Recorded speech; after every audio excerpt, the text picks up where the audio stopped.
Neemias, capítulo de número 9, e nós faremos a leitura apenas de um versículo, que é o 38.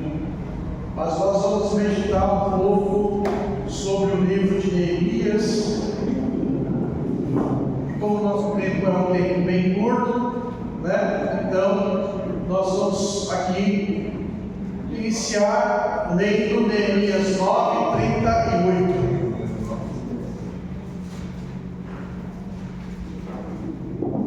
Deixa aberto depois a sua Bíblia, que nós vamos estar folheando este livro maravilhoso, a Palavra de Deus.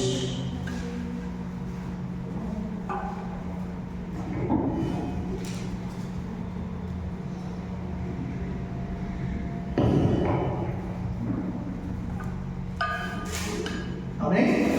Amém. Se você não encontrou, você pode também acompanhar aqui na tela, tá? Vou estar lendo aqui a mesma versão. Diz assim a palavra do Eterno: e todavia fizemos uma firme aliança e o escrevemos, e selaram os nossos príncipes, os nossos levitas e os nossos sacerdotes. Amém? Por um instante, feche seus olhos, abaixe a cabeça e vamos lá. Pai Celestial, obrigado, Senhor, por este privilégio. Muito obrigado, Senhor, por este momento, Pai, que estamos em Tua presença. Obrigado, Senhor, por cada hino entoado. Obrigado, Senhor, porque o Senhor nos concedeu hoje, Pai, um privilégio maravilhoso de poder, Senhor, cantar ao Senhor, de poder declarar a Deus o nosso amor altíssimo, de poder, ó Deus e Pai, estar debaixo, Senhor Deus e Pai, da Tua graça, da Tua glória, e sentir o Teu toque, o Teu amor, o Teu carinho em nossas vidas. Te agradecemos, ó Deus, por tudo, Pai, que o Senhor tem feito e operado em nosso meio, e também agora te agradecemos, ó Pai, pela Tua palavra. Senhor, estaremos meditando na Tua palavra, e eu te peço, Senhor, Espírito Santo, traz a revelação, a iluminação, Senhor, a exortação, o consolo, aquilo que nós precisamos e necessitamos, ó Deus, ouvir ainda mais nesta noite. Te agradecemos por tudo que o Senhor já tem dito, Pai, no nosso meio, mas, Senhor, agora pela palavra, Senhor, também fala, Pai, aos nossos corações. Eu me rendo, eu me sujeito ao Teu senhorio, ao Teu pastoreio. Faz conforme quiseres, Deus. É no precioso nome de Jesus que nós oramos. Amém. Glória a Deus. Perdão. Queridos, nesta noite eu quero estar meditando com a amada igreja. Estamos aqui, recebendo de Deus uma palavra que fala sobre restauração. Restauração espiritual, restauração também, na nossa área física, emocional, sentimental, uma restauração que abrange a cada um de nós, em todos os sentidos, porque Deus, Ele não só se preocupa, Ele não quer só saber de mim, de você, a respeito da nossa vida espiritual, não, Deus, Ele quer saber de mim, de você, em todas as áreas. Deus, Ele mesmo nos criou o corpo, a alma e o espírito, e Ele cuida, e Ele se preocupa das nossas vidas em todas as áreas, e Ele quer que nós também venhamos a aprender que nós precisamos estar continuamente fazendo uma espécie de processo de check-up, para que nós possamos entender quais são as áreas das nossas vidas que nós estamos necessitando de uma restauração, que nós estamos precisando ali, que Deus Ele entre com providência, que nós venhamos até mesmo se abrir para Deus, porque olha, quando você e eu, nós não nos abrimos para o Senhor, então Deus, como é cavaleiro, Ele não vai chegar nas nossas vidas e estar lá interferindo, não. Deus, Ele vai nos aconselhar, Deus, Ele vai trabalhar, vai tocar, para que nós possamos abrir a porta do nosso coração para Ele poder entrar. E Neemias é um livro que traz restauração, é um livro que fala de conserto, É um livro que fala de avivamento, né? O livro de Neemias é um livro que marca a história do povo de Deus. O povo de Deus estava no cativeiro lá na Babilônia. Passou 70 anos preso, 70 anos vivendo fora da pátria, numa terra distante, numa terra estranha. E aí então Deus, né, dá uma ordem para que o seu povo voltasse ali para sua casa. Todos puderam ter o privilégio de voltar, né, ali para Jerusalém, voltar ali para a sua terra. E quando nós lemos o livro do profeta Neemias, né, fala que veio um judeu, veio alguém lá de Jerusalém, da terra de Judá, né, do povo de Israel, e Neemias perguntou: como é que está os meus irmãos? Como é que está o povo do Senhor? E aí ele fala: o povo do Senhor está vivendo numa profunda miséria. O povo está vivendo em condições terríveis, né? Embora eles voltaram para casa, mas os muros ainda estavam totalmente ali derrubados, queimados. A própria casa do Senhor, que eles começaram a restaurar, né? A casa do Senhor também, a casa do Senhor estava ali precisando de reformas, estava tudo ali, né, indo de mal a pior. O povo estava padecendo, os estrangeiros estavam dominando eles, então eles estavam vivendo em condições precárias ali naquele momento. E aí então nós vemos que Deus, Ele começa a trabalhar, né? Ele começa a agir, e aí então Ele desperta Neemias, e você vê Neemias então indo para Jerusalém, indo ali, né, para a casa do Senhor, indo ali para o povo de Deus, para que pudesse haver então uma restauração. E nós vemos então que começou a haver um trabalho, né? A primeira coisa que eles fizeram foram restaurar os muros da cidade, restaurar as portas da cidade, né, para que a cidade pudesse novamente ser uma cidade fortificada, uma cidade protegida. Não foi uma tarefa fácil. Nós vemos aqui no livro do profeta, no livro de Neemias, nós vemos ali então que foi uma tarefa extremamente difícil, mas o que Deus estava fazendo ali, né, por meio deles, não só foi reconstruir um muro, não foi só novamente pegar e reconstruir a casa do Senhor, reformar a casa do Senhor. Havia muito mais coisas que precisavam ser restauradas. E o principal de tudo não eram as coisas materiais que eles haviam reconstruído, mas sim o povo, pois o povo estava totalmente contaminado. Eles estavam totalmente, né, à mercê dos estrangeiros que ali estavam à mercê dos asdoquitas, dos amonitas, dos moabitas, né, que estavam ali oprimindo a vida deles. E eles até mesmo haviam se acostumado com eles, estavam, né, até mesmo em comunhão com aquelas pessoas, e precisava haver uma reforma, uma restauração de mente, de patriotismo, de espiritualidade no meio daquele povo. Então, quando nós lemos o livro do profeta, perdão, eu tenho falado profeta, mas Neemias não era profeta, né? Neemias ele era um estadista, Neemias ele foi um governador levantado ali para estar governando, né? Então, quando nós lemos o livro de Neemias, nós vamos ver que a obra de Deus não só foi uma obra material, não só foi uma obra de reconstruir uma cidade, mas foi também uma obra de reconstruir um povo, de trazer de volta aquele povo aos caminhos do Senhor, a estarem na presença de Deus. A coisa era tão séria que eles, né, haviam reconstruído o templo, mas o povo não conhecia a Deus, o povo não conhecia a lei de Deus, o povo não conhecia os ensinamentos do Senhor. Os próprios sacerdotes precisaram se santificar, precisaram se alinhar de novo com o Senhor. E nós vamos ver que então Neemias ele faz então essa restauração, essa reestruturação com o povo.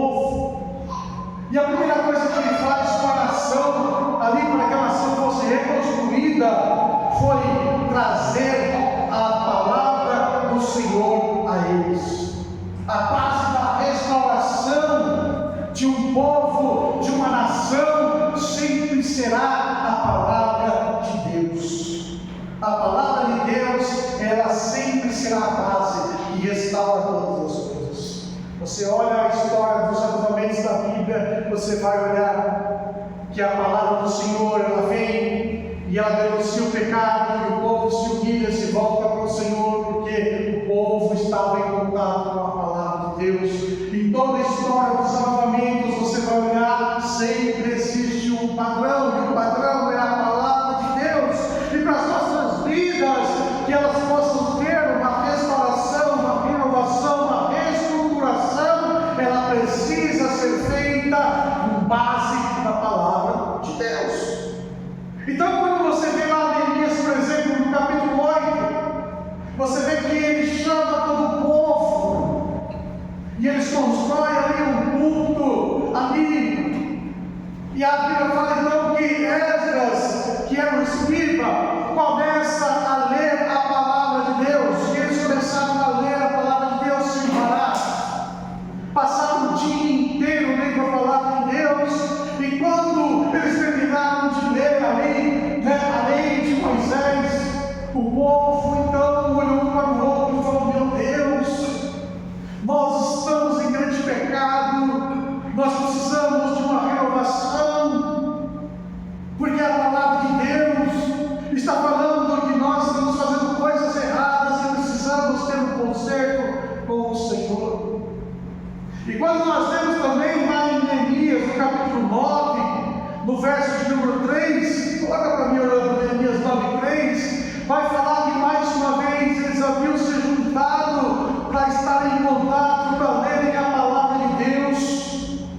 E dessa vez eles não só leram a palavra de Deus, mas também eles se dedicaram a estarem confessando seus pecados e adorando o nome do Senhor. Neemias capítulo 9, verso 3 diz assim: levantando-se do seu lugar, leram o livro da lei do Senhor seu Deus, uma quarta parte do dia, ou seja, 6 horas. Eles passaram 6 horas lendo a Bíblia.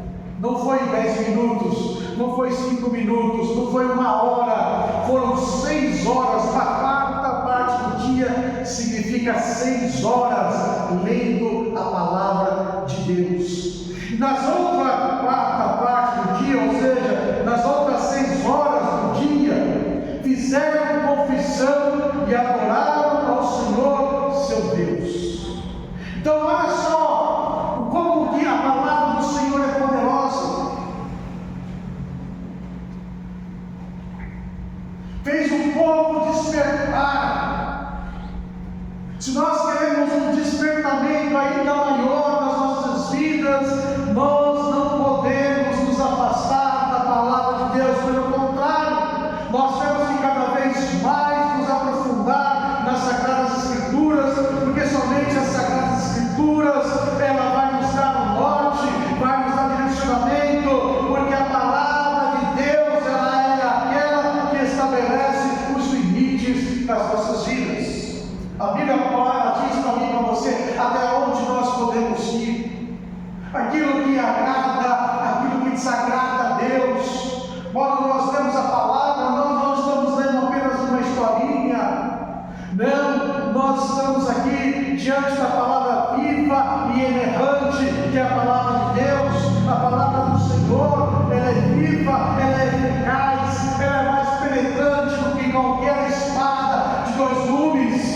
A palavra do Senhor é apta para discernir pensamentos e intenções, dividir juntas e medulas, ou seja, a palavra do Senhor é poderosa para transformar as nossas vidas. E foi isso que aconteceu com aquele povo. Aquele povo começou a ouvir a palavra de Deus e logo despertou-se nele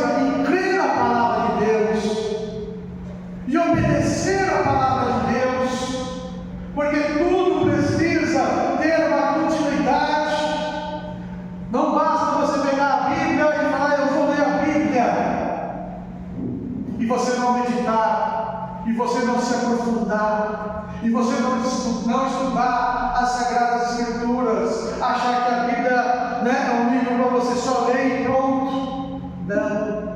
Você precisa amar a palavra, você precisa se apegar à palavra. Sabe, ninguém nasceu aprendendo, ninguém sabe tudo das coisas de Deus, da palavra de Deus, mas quando você pede ao Senhor, fala: Deus, me ensina, eu quero aprender. Jesus, eu estou diante da palavra, eu quero aprender, me ensina a tua palavra.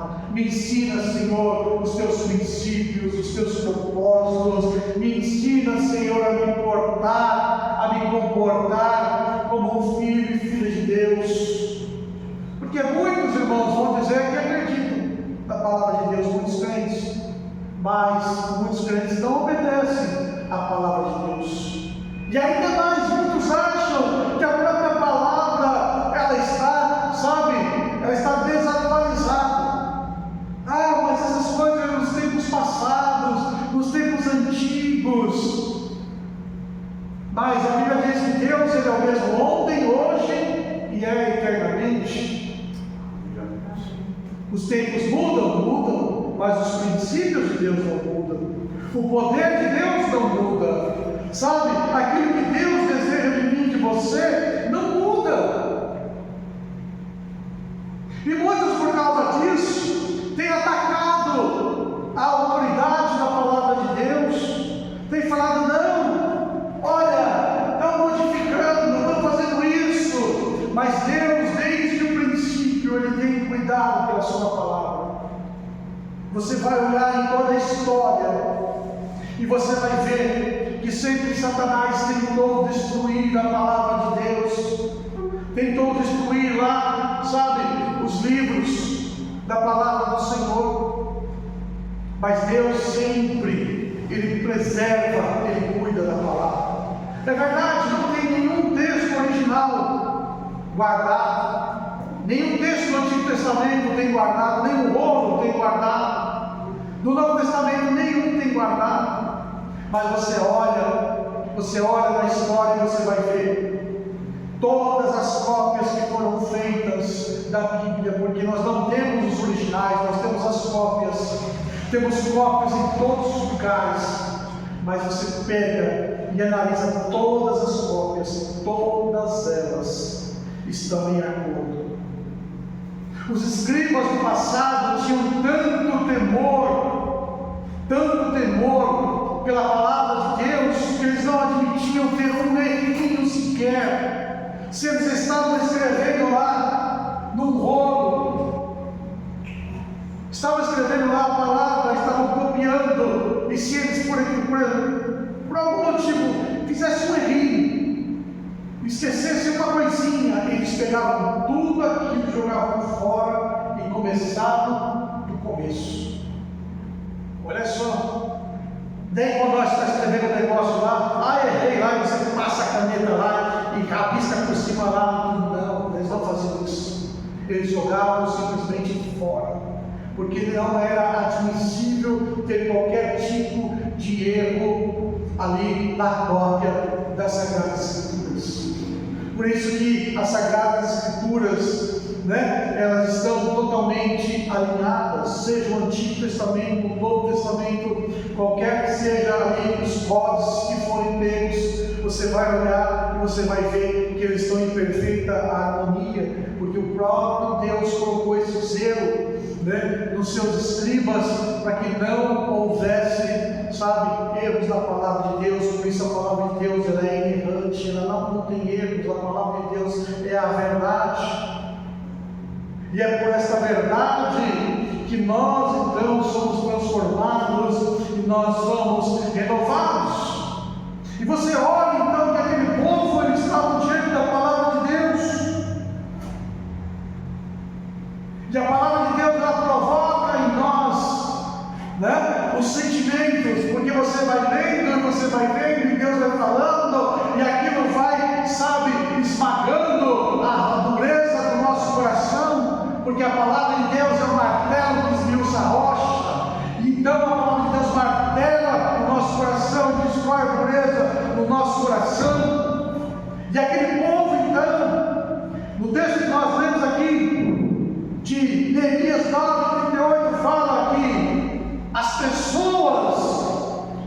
começando pelos sacerdotes, começando pela elite, eles fazem uma aliança com Deus. Eles leram a palavra de Deus, eles compreenderam que Deus estava falando, então eles fizeram uma aliança com Deus.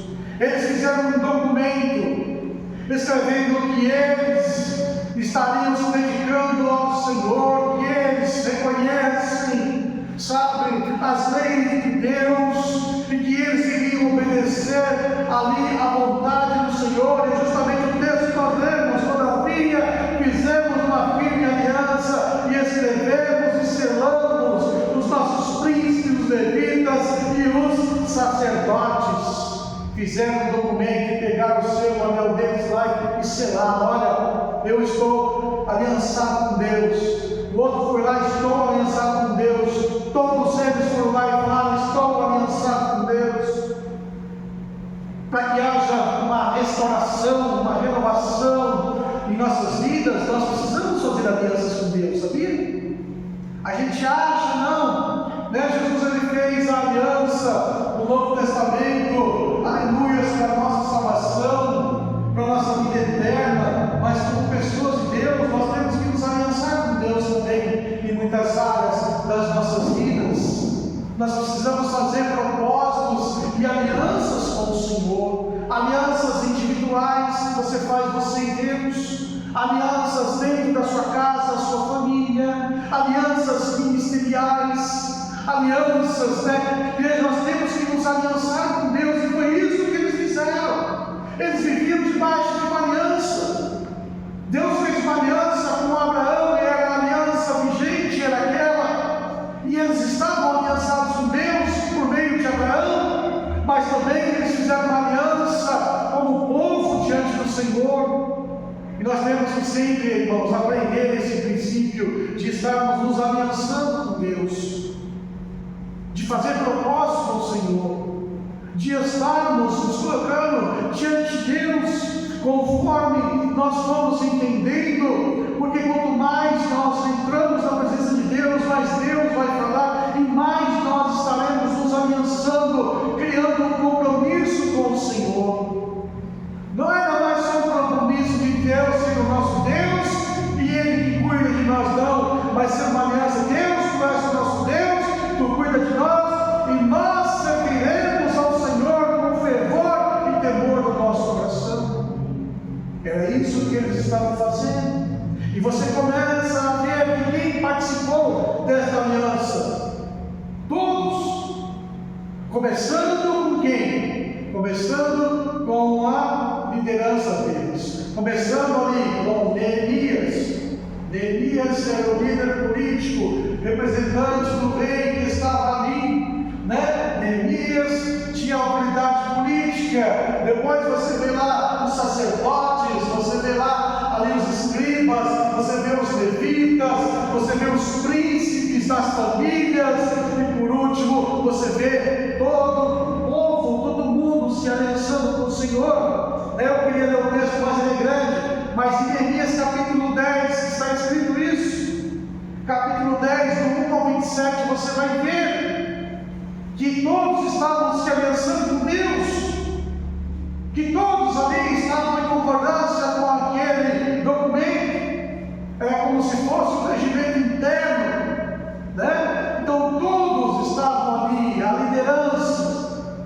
E é verdade, quando nós não temos uma liderança aliançada com Deus, as coisas não andam, né? Se dentro da igreja os pastores não estão aliançados com Deus, se dentro da igreja a equipe de louvor, os levitas não estão aliançados com Deus, se dentro da igreja os diáconos, as diaconisas não estão aliançados com Deus, se dentro da igreja os líderes dos departamentos não estão aliançados com Deus, né? Os demais membros como vão se aliançar com o Senhor se eles não vê nos líderes, se não vê na vida do pastor, se ele não vê na liderança?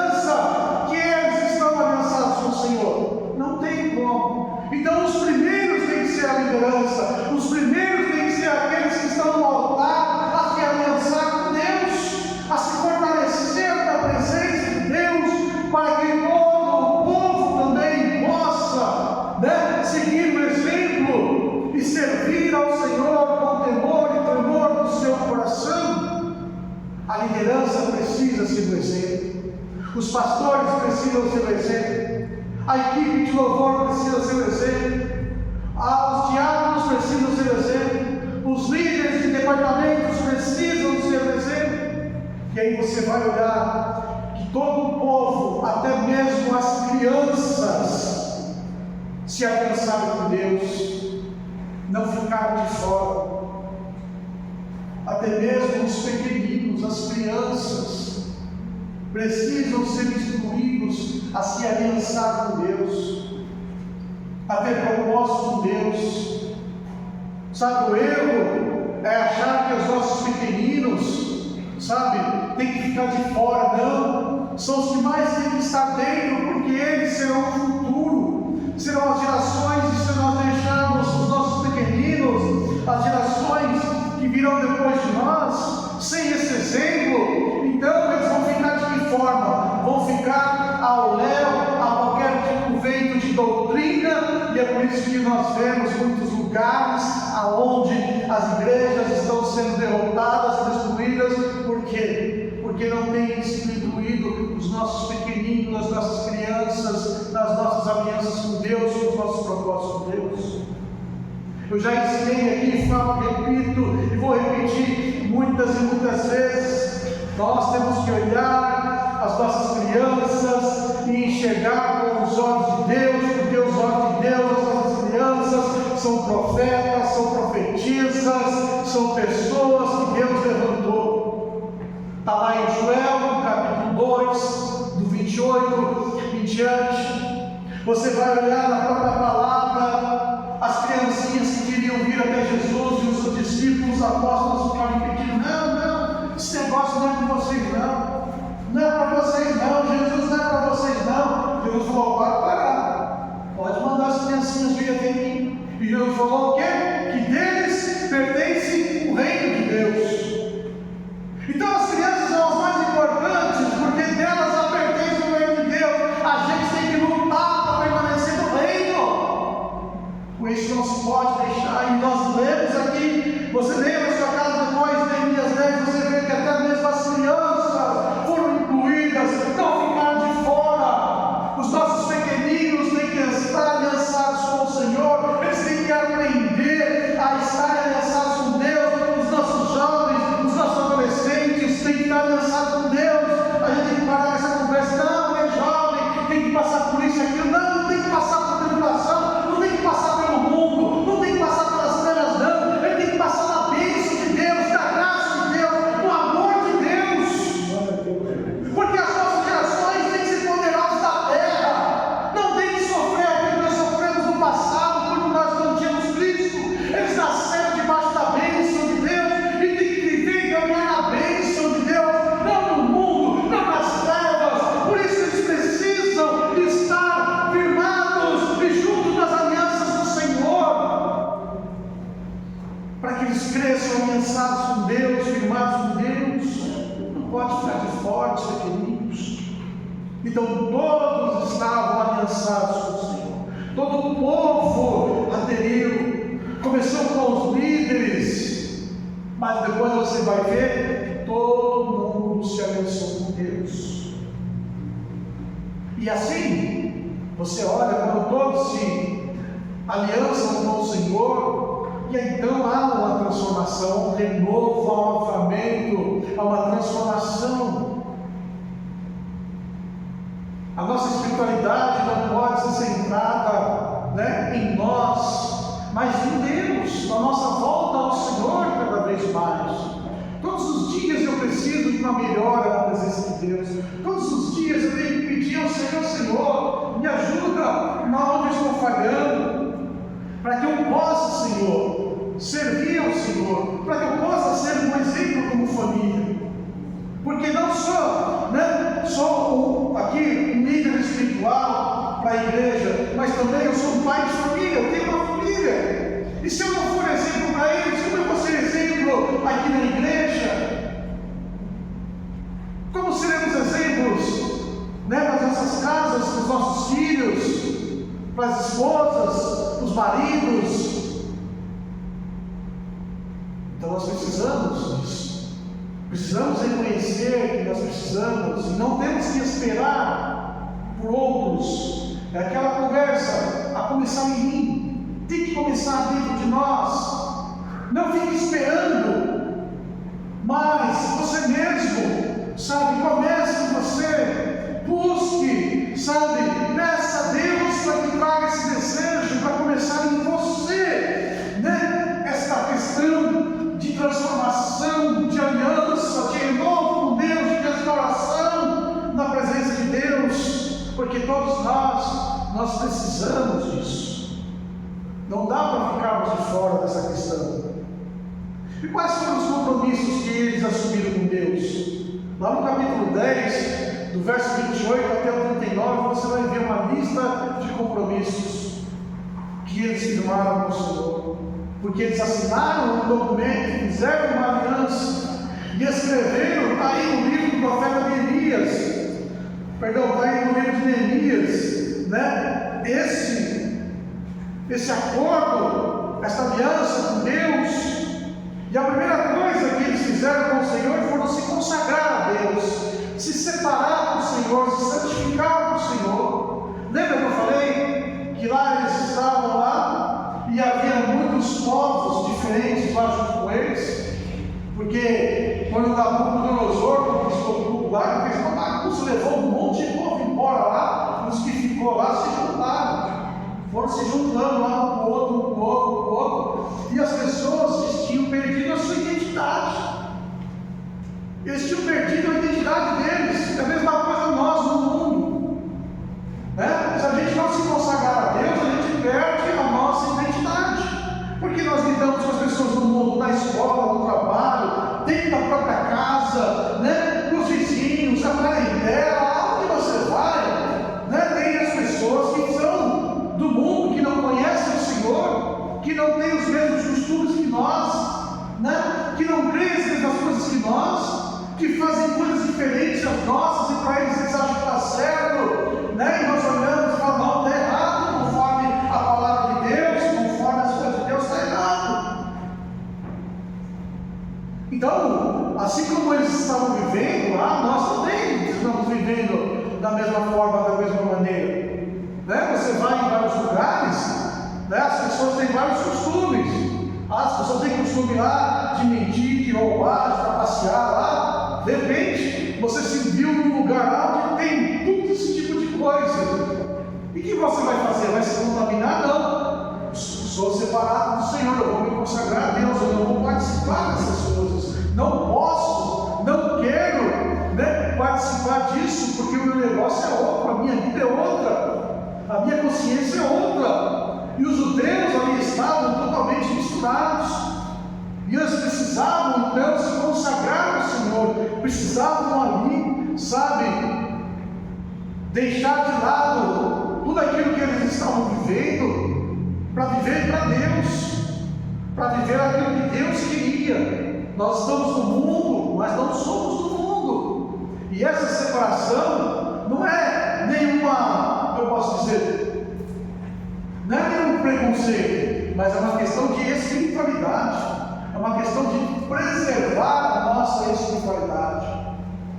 Uma coisa tremenda, nós temos que entender isso.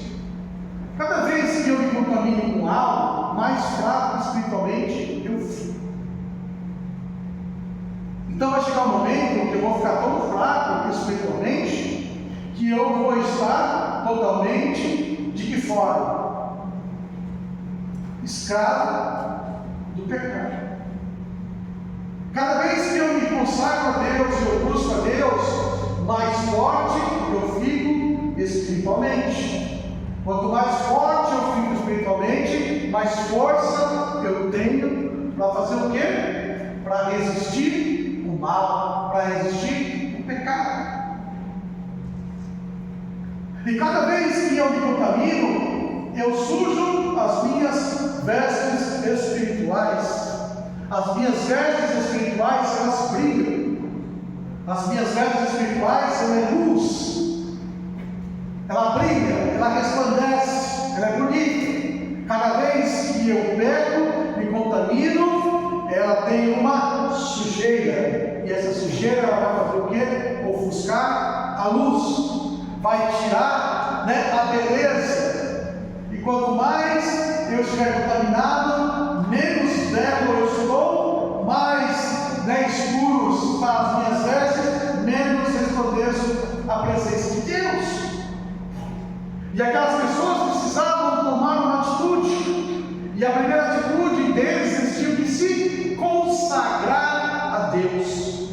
Irmãos, o negócio estava tão sério ali, que você, quando lê Neemias, você conhece quem eram os vilões, sim ou não? Como é o nome dos vilões aqui, dito no livro de Neemias? Oi? Sanbalat e Tobias. Não eram os vilões? Não eram os caras que queriam matar Neemias? Não eram os caras que tiraram o sarro? Não eram os caras lá que estavam lá toda hora, né, fazendo planos malignos? Sanbalat e Tobias. Sim ou não? Sabe onde Tobias morava? Sabe qual era o endereço de Tobias? Templo da casa de Deus. Ele estava morando dentro da casa de Deus. O negócio estava tão feio que ele morava lá. O outro, Sanbalat, ele era parente do sumo sacerdote, era cunhado. E você olha e você vê que o negócio estava tão ali misturado, né, que ali os malignos estavam aonde? Na casa de Deus. Morava até dentro da casa de Deus. De tão ruim que estavam as coisas. Por isso que eles precisavam ter, né, essa consagração a Deus, esse alinhamento com Deus. Da mesma forma nós. Porque quando nós estamos dessa mesma maneira, né, o capeta vai morar do nosso lado. Ele vai dormir no cantinho da cama, lá embaixo da cama, do lado da cama, lá assim, né?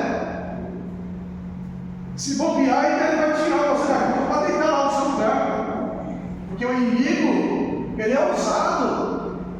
O inimigo, ele vem mesmo para roubar. E a turma estava lá, dentro da casa de Deus, num lugar santo, separado. Eles estavam morando lá. Põe em Efésios 5:11.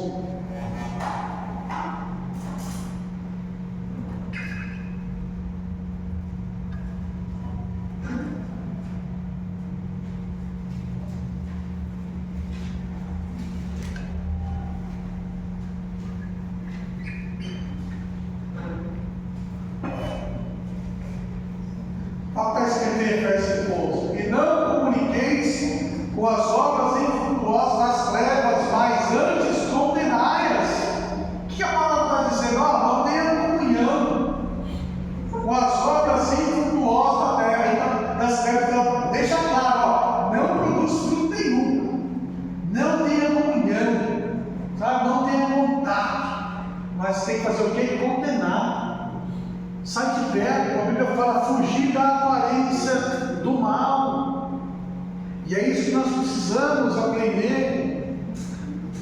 E a segunda coisa que nós vemos aqui na aliança, né, no compromisso que eles fizeram com Deus, aí está lá em Neemias, capítulo 10, no verso 30, sabe? Que eles haviam fazido o quê? Haviam se contaminado em estar junto com as pessoas e deram as suas filhas em casamento e pegaram as filhas deles em casamento. Fizeram o quê? Casamentos mistos. Ao tal do jugo desigual. Eles estavam vivendo em jugo desigual. E a coisa estava tão terrível que os filhos dos judeus nem sabiam mais falar a língua deles. Põe em Neemias capítulo 13. Olha só que terrível. Vamos ler todo junto. Neemias capítulo 13, do 23 ao 29.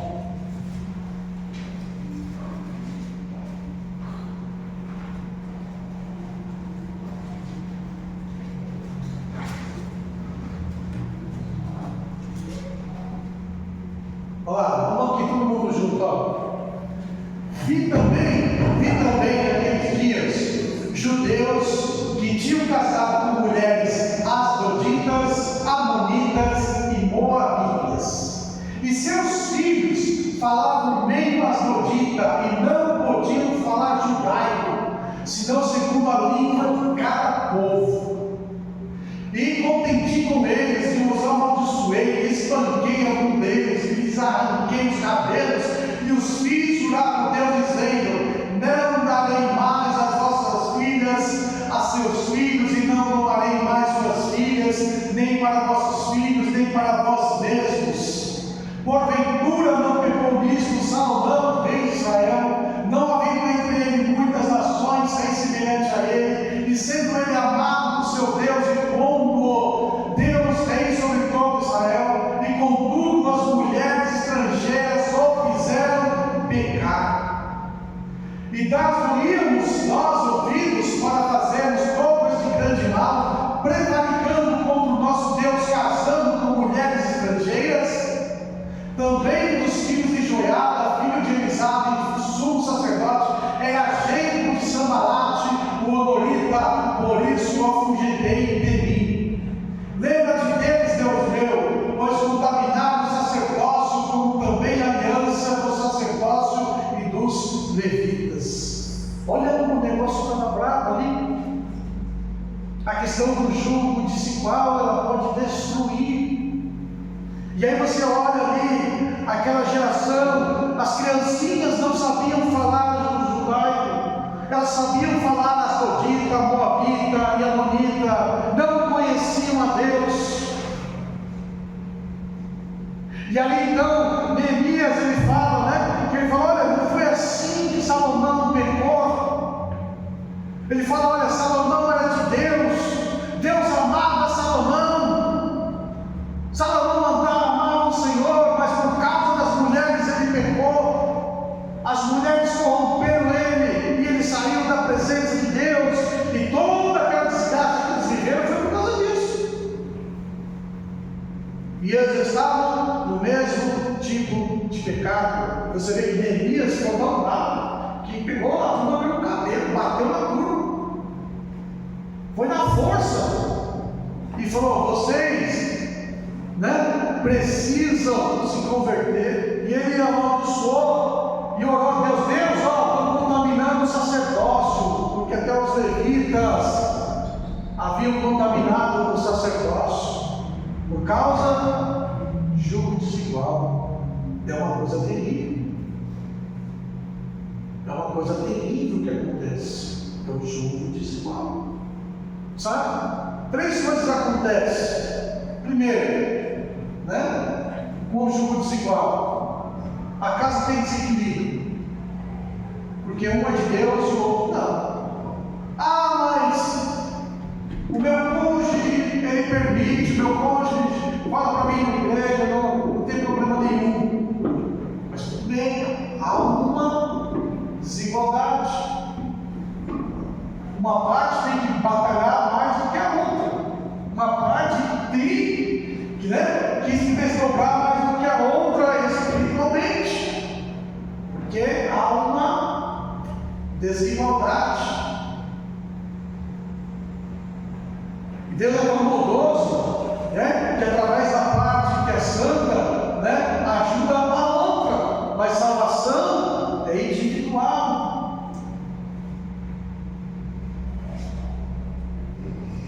O cônjuge pode se converter, é uma bênção, glória a Deus por isso, mas também há a possibilidade daquele que é crente se desviar, de ir para o mundo. Quantos saem da presença de Deus por causa disso? Então você olha aqui, eles fizeram uma aliança com Deus por questão de espiritualidade, por questão ali de servir a Deus, de proteção dentro da casa, proteção familiar, proteção dos filhos, proteção das gerações, porque você vê que as gerações foram corrompidas, as criancinhas não sabiam mais falar a língua paterna, não sabiam mais falar a língua do povo de Deus, não conheciam o Senhor. Então, é o filho de crente que não conhece a Deus. Já nasceu desviado, já nasceu longe da presença do Senhor. Então você vai olhando que eles estão restaurando as coisas que no passado o povo cometeu e que levou no cativeiro. A gente acha que só foi idolatria, não foi só idolatria, foi a falta de consagração ao Senhor, foi por causa, do jugo desigual. E aí você vai ver em terceiro lugar, lá no capítulo 10, verso 31, a falta da observância do dia do Senhor. Você sabia que quando nós não observamos o dia do Senhor, nós estamos pecando? Não agradamos a Deus? Deus, Ele criou o dia do Senhor, o dia dele, para nós termos aliança com Deus, comunhão com o Senhor. Para os judeus, é o sábado, é o Shabat, que traz a lembrança da criação. Então o Shabat é o dia onde nós trazemos um memorial da salvação. Para nós cristãos, o dia do Senhor é o domingo, porque o domingo ele traz à memória a ressurreição do Senhor Jesus. Então qual é o dia que nós, o dia para nós que é o dia do Senhor, o dia da observância do dia do Senhor é o domingo, o dia do Senhor, o dia que o Senhor Jesus ressuscitou. E esse tem que ser um dia consagrado a Deus. Não pode ser um dia como outro qualquer da semana. É um dia onde nós, nos dedicamos mais a Deus.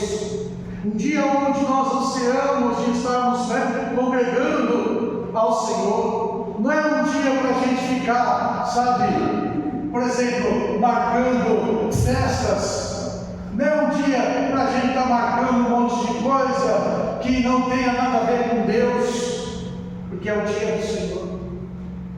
E uma das coisas que Deus reclamou muito com o seu povo era isso, que eles não guardavam o dia do Senhor.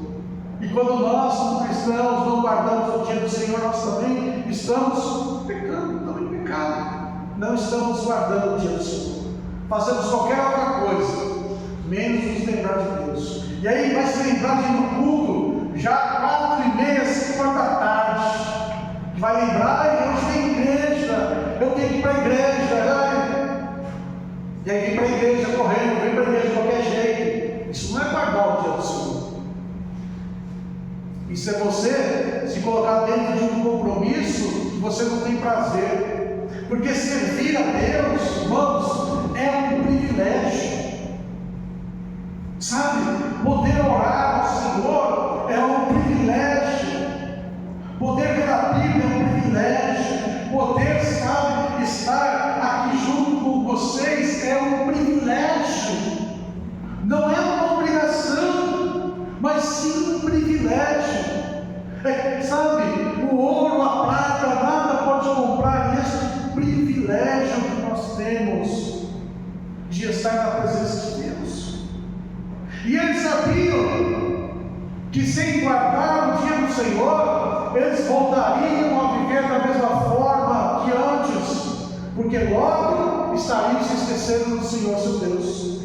Da mesma forma a gente começa a enfraquecer, a gente começa a esfriar, quando nós começamos a dar mais atenção a qualquer outra coisa no dia do Senhor do que para o Senhor.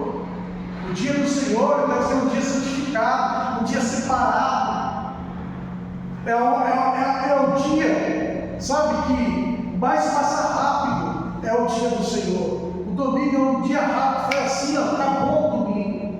Se a gente não acordar já com o nosso coração em Deus, isso tem que ser todo dia, mas eu estou dizendo no dia do Senhor, e a gente nos preparar, vai dizer, hoje estarei adorando ao Senhor, hoje eu vou buscar ao meu Deus, hoje eu vou ter o privilégio de estar em comunhão com os meus irmãos ali, e juntos nós vamos adorar, juntos nós vamos cultuar, juntos nós vamos ter um momento tão glorioso, gostoso, na presença de Deus, E aí o que acontece? A gente não faz isso, chega na igreja, começar, o culto está demorando, meu Deus, né? A apóstola Elisa hoje, na abertura, ela falou 40 minutos, meu Deus, e agora? O culto vai acabar meia-noite. Já foi bravo com a apóstola Elisa. Te amo, amor. Sabe, a gente já fica desse jeito, já fica desesperado, falando, que bênção, que Deus trouxe a revelação, que usou a filha dele, que bênção maravilhosa. É a casa de Deus, é o lugar onde nós estamos, é o dia do Senhor, é um dia especial que Deus, sabe, Ele nos concedeu a mim e a você, e a gente precisa amar cada dia mais o dia do Senhor. E em último lugar, você vai ver lá no capítulo 30, no versículo 32 até o 39, Neemias 10, do 32 ao 39, você vai ver a aliança, né, que eles estão fazendo com Deus. E a aliança aqui, desses versículos, tem a ver com a questão do dízimo, das ofertas e das primícias, da importância, sabe, de ofertar, de dizimar e de trazer primícias da presença de Deus, porque a casa do Senhor estava fechada, o sacerdócio estava contaminado. Lembra que eu falei que Tobias estava morando na casa de Deus? Sabe que aposento ele estava dormindo? Onde era a casa dele? No lugar onde se depositavam os dízimos, as ofertas e as primícias. Havia lá, né, um quarto bem grande, um lugar separado, aonde se fazia as ofertas e ali eram depositadas. E ele estava lá dentro, era lá a casa dele. Ele fez questão de morar lá dentro, porque o diabo quer destruir o que? As nossas finanças. Ele quer destruir a manutenção da casa de Deus. Ele quer destruir as coisas, sabe, as coisas não só espirituais, mas as materiais que nós temos. O diabo, ele quer destruir o que você tem, as suas coisas materiais. E Deus, ele guarda, Deus, ele protege as coisas, nossas coisas materiais também. E aqui então eles fizeram uma aliança de estarem contribuindo, de estarem ali, sabe, restaurando a casa do Senhor. Porque sabe o que acontecia quando o povo deixava de trazer as suas dádivas à casa de Deus? Primeira coisa, a casa de Deus fechava as portas, porque os sacerdotes iam embora, os levitas iam embora. E aí, quando eles iam embora, o povo ficava sem instrução, o povo ficava sem doutrina, não tinha mais ali as ofertas, os sacrifícios pelos pecados, de ações de graças a Deus, ou seja, o culto ao Senhor ficava danificado, ficava destruído. Consequência, Deus fechava os céus, não vinha chuva, não podia produzir as lavouras, os animais morriam de fome, de sede, a peste vinha por causa disso. Por isso que você vê que Deus, ele faz de uma forma tão dura lá em Malaquias, porque as pessoas haviam feito esse concerto e no decorrer do tempo o povo começou a relaxar, e aí então eles falaram: nós fizemos uma aliança com Deus, eu dei minha palavra, mas eu vou entregar para Deus o animal cego, vou entregar para Deus o animal doente, vou entregar para Deus a espiga que não vingou direito, vou entregar para Deus, sabe, o resto da minha colheita. E aí Deus, então, lá você vê em Malaquias, Deus fala: vocês estão me dando restos, eu não quero restos de vocês, eu não preciso disso. O que eu faço é para vocês, é para proteção, é para abençoar, é para abrir os céus. E então, né, em último lugar, eles fazem então esse concerto com Deus, de se aliançarem com o Senhor, de se consagrarem a Deus, né, de não entrar mais na questão do jugo desigual, porque eles viram a consequência do que havia acontecido, de observar o dia do Senhor e de observar a manutenção das coisas de Deus. E aí você vai ver então que eles vão passar por um tempo, depois você olha a história, um tempo de restauração, um tempo de prosperidade, um tempo de avivamento tão grande e poderoso, como eles não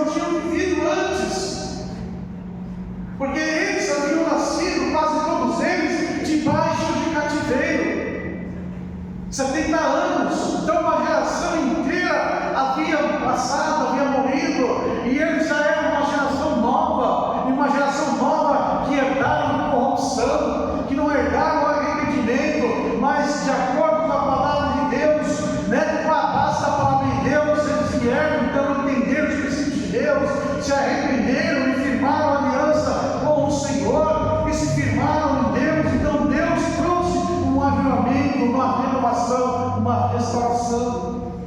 E Deus, Ele quer que nós venhamos a viver isso todos os dias, uma renovação, uma restauração. Para isso precisamos nos consagrar, para isso precisamos ser sábios nesse mundo. Jesus falou: vocês têm que ser o quê? Prudentes como uma serpente e simples como uma pomba. Jesus, em outras palavras, fala assim: vocês têm que ser muito espertos a viver nesse mundo. Nós temos que ser muito espertos para não sermos contaminados, para não sermos presos. Jesus, Ele sempre nos traz as chaves para nós, e muitas vezes a gente perde. Jesus, Ele fala: olha, orai e vigiai para que vocês não entrem em tentação. Só orar basta? Não, tem que orar e vigiar. O que é vigiar? Estar atento, estar percebido a tudo que acontece à sua volta. Às vezes você ora, mas eu acabei de ir na igreja, já acabei de orar, mas a gente não vigiou, porque o diabo, ele é astuto, as ciladas dele são astutas. Se ele teve a coragem de tentar o Senhor Jesus, ele não vai ter coragem de tentar a mim e você? Com certeza, ele vem com tudo, com certeza, ele já vem com o sorriso aberto, falando: mais um bobão, mais uma bobona que eu vou pegar aqui, vai ser facinho. Mas quando nós estamos fiéis ali, quando nós estamos em observância as coisas de Deus, aí ele cai do cavalo, porque o Senhor Espírito Santo, ele vem e levanta a bandeira da vitória e fala: não vai tocar nele, não vai tocar nela, não. Eu cuido dele, eu cuido dela como uma menina dos meus olhos, não vai mexer com os meus ungidos, com os meus servos, com as minhas servas, não. Amém? Que em nome do Senhor Jesus, que essa palavra ela venha para mim e para você, sabe, trazer um alerta e trazer um fortalecimento cada vez maior em nossas vidas. Porque nós estávamos até falando antes de começar o culto, que os dias estão cada dia mais apertados e mal, e as coisas que estão para acontecer, irmãos, não vai ser fácil. As coisas que estão para acontecer ali vai ser coisas difíceis, coisas que nós nunca passamos. Está para acontecer muito e muito mais coisas, e nós precisamos estar cada vez mais firmes com o Senhor, para que quando essas coisas vierem, a gente não se pegue de surpresa e a nossa fé não venha diminuir em Deus. Vai acontecer muitas coisas, mas Deus ele tem falado que Ele preserva os seus fiéis.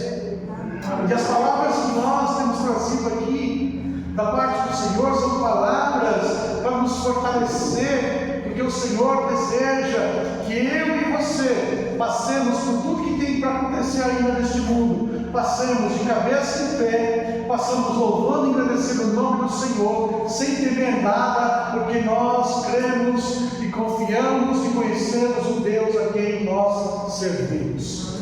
Amém? Receba a palavra no teu coração, em nome do Senhor.